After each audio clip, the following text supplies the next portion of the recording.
Ustadz, kenapa mesti sholat? Toh yang nggak sholat pun bisa kaya.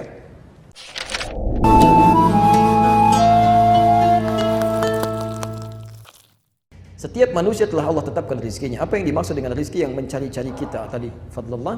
Apakah berarti Allah menambahkan rizki kita dari yang sudah ditetapkan? Baik. Pertama kita jawab dulu pakai Quran dulu. Rizki sudah ditetapkan. Betul. Ada di Quran surah ke-51 ayat 22. Posisi paling kanan di pertengahan ke bawah sedikit. Wa fis samai rizqukum wa ma tu'adun. Wa fis samai, dan di langit itu rizqukum, rizki Anda telah ditetapkan. Wa ma tu'adun, dan dijanjikan oleh Allah akan diberikan. Rizki kita sudah ditetapkan dan dijanjikan akan diberikan. Jadi mustahil ada manusia yang lahir ke muka bumi ini tidak memiliki rizki, itu mustahil. Ya, mustahil. Bahkan kata Nabi telah ditetapkan sebelum kita dilahirkan. Ya. Kalau Anda lihat yang paling gampang di Al-Arba'in An-Nawawiyah, posisi hadis nomor 4 dari Abdullah bin Mas'ud. Di kitab terjemahan posisi paling kiri, ya. Inna ahadakum yujma'u fi batni ummihi 40 yawman nutfah. Setiap Anda diciptakan, dibentuk oleh Allah di perut ibundanya 40 hari pertama baru berbentuk nutfah, percampuran antara spermatozoa dengan ovum. Thumma yakunu mithla dzalika 'alaqah. 40 hari kedua berbentuk 'alaqah, zirat yang mulai menempel di dinding rahim. Thumma yakunu mithla dzalika mudghah. 40 hari ketiga usia 4 bulan berbentuk mudghah, daging sekunyahan yang mulai punya bentuk. Ya, fayursalu ilaihil malak, maka usia 4 bulan ini diutus malaikat. Fayanfukhu fihi roh, meniupkan roh dengan izin Allah. Wa yu'maru bikatsbi arba'in, dan diperintahkan menetapkan 4 hal. Pertama kali bikatsbi rizqihi, menetapkan rizkinya. Jadi rizki kita itu sudah ditetapkan oleh Allah sebelum kita bahkan terlahir dan akan dibawa sampai kita menghadap pada Allah Subhanahu wa taala. Jadi tidak akan ada orang meninggal sebelum dicukupkan rizkinya. Jelas di sini? Baik. Pertama, maaf, rizki tadi ditetapkan di mana? Di langit. Kita hidup di mana? Di bumi. Masya Allah, maka rizki itu mesti turun ke bumi. Ya kan? Mesti turun ke bumi. Karena itulah kemudian Allah turunkan rizki ini ke bumi. Al-Baqarah ayat 29. Posisi paling kanan sebelah bawah. Huwallazi khalaqa lakum ma fil ardi jami'a. Dan kemudian Allah ciptakan, jadikan untuk kamu semua yang ada di bumi untuk kamu. Karena kamu tinggal di bumi, rizkinya kami turunkan ke bumi. Jelas ya? Rizki ditetapkan di langit, kita hidup di bumi, diturunkan ke bumi. Baik, sekarang ibu bapak tinggal di mana? Enggak, di Kelapa Gading. Bumi kan luas. Bumi luas, ya. Hati-hati, barangkali Anda di Kelapa Gading, rizkinya ternyata ada di Sumatera. Ya, rizki Anda turun di Sumatera, maka Anda kan harus berangkat, ya. Kerja dapetin itu, ya. Di Kelapa Gading pun masih luas. Ya, tinggal di Istiqamah, rizkinya di mall misalnya kan, dekat mall sana. Maka kan harus berangkat kan? Harus kerja, harus beraktivitas. Maka turun Quran surah kedua Al-Baqarah ayat 168. Posisi paling kanan sebelah bawah, ketentuan umum. Ya ayyuhan nasu, hei manusia, kulu mimma fil ardi halalan thayyiba. Silahkan Anda bekerja, beraktivitas untuk cari makan itu. Ini bahasa kiasan, kinayah kalau dalam bahasa Arab. Meminjam satu kata pas prototo untuk mewakili yang lainnya. Bapak kan ditanya, Pak mau kemana? Mencari sesuap nasi. Ya, padahal nggak sesuap kan? Anda cari untuk di rumah, untuk pakai, untuk macam-macam. Ini bahasa Quran asalnya. Ya. Kulu mimma fil ardi, silahkan cari makan di muka bumi. Silahkan bekerja, aktivitas. Silahkan cari. Ya.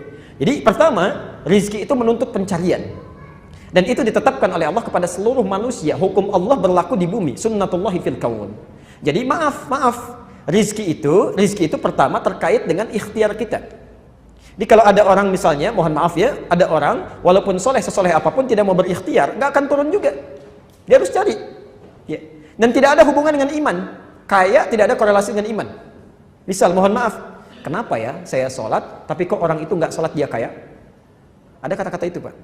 Kami pernah bertaklim, ada orang mengatakan, Ustadz, kenapa mesti sholat? Toh yang nggak sholat pun bisa kaya. Kami sampaikan syarat kaya itu bukan sholat. Syarat kaya itu bekerja. Jadi kalau Anda nggak kerja keras seperti dia, ya nggak akan dapat rezeki Anda. Sholat itu menjadikan kaya Anda menjadi berkah. Harta Anda bermanfaat, itu fungsi sholat. Dan bisa mempercepat kalau sholat Anda benar. Ya.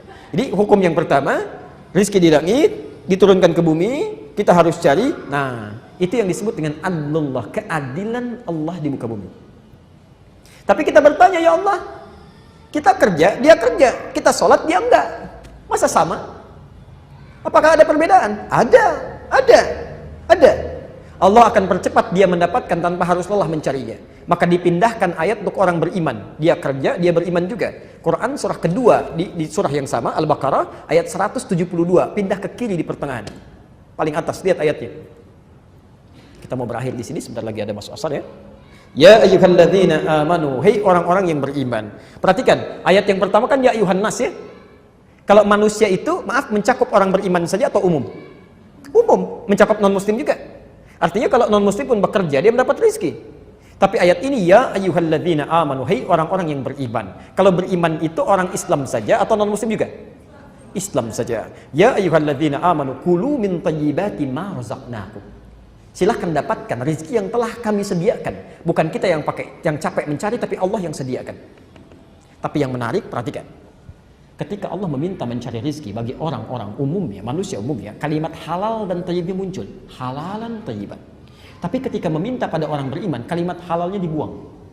Tinggal thayyibnya dan dijamakkan bentuknya, thayyibat. Kenapa halalnya dibuang? Karena orang beriman itu imannya akan menuntun dia mencari yang halal.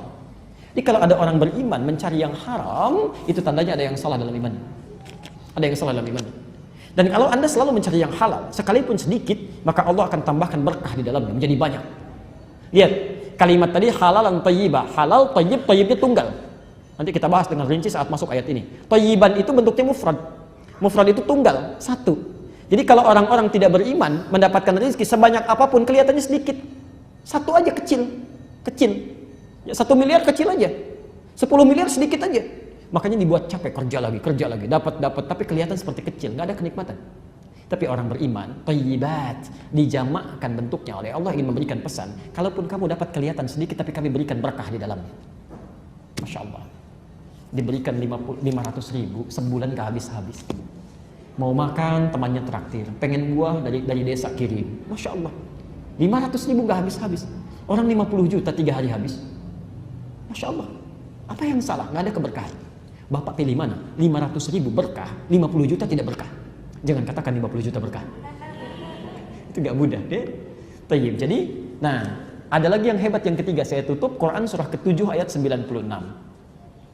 Ini belum nyari sudah turun dan kita tutup di sini.